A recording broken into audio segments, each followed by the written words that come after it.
నీకు మెంటల్ ఉందేంటి? నేను వెళ్తానని నువ్వు వెళ్తానంటావేంటి? నాకు వెళ్ళాలని ఉంది, ఎప్పటి నుంచి అనుకుంటున్నాను.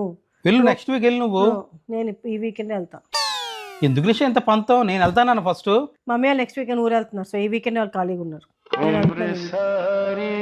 నువ్వు పంతానికి వెళ్తున్నావు. పంతానికి అనుకుంటా, నీ ఇష్టం ఎలాగ అనుకుంటా అలాగా. నెక్స్ట్ వీక్ వెళ్ళి నిషా, నేను వెళ్తాను. నేను ఈ వీక్ వెళ్తాను, నువ్వు నెక్స్ట్ వీక్ వెళ్ళు. శరత్ వెళ్ళదు అనట్లేదు కదా, నువ్వు వెళ్ళు, నెక్స్ట్ వీక్ వెళ్ళు. సరే ఓకే వెళ్ళు. నువ్వు ఒకదాని వెళ్ళు, పిల్లల నుంచి. ఏ నేను బోర్ అయిపోతానా? బా నువ్వెందుకు బోర్ అవుతావు? ఓటీటీలు ఉన్నాయి కదా, పిల్లలు కూడా చాలా రోజులు అయింది వచ్చి, వాళ్ళతో స్పెండ్ చేయాలి కదా మమ్మీ వాళ్ళతో.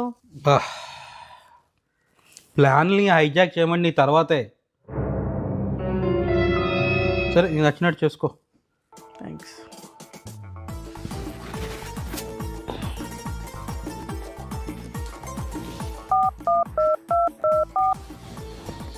హలో, 7:30 8 ఇంటికి వచ్చేయండి రా, సెట్ చేస్తా.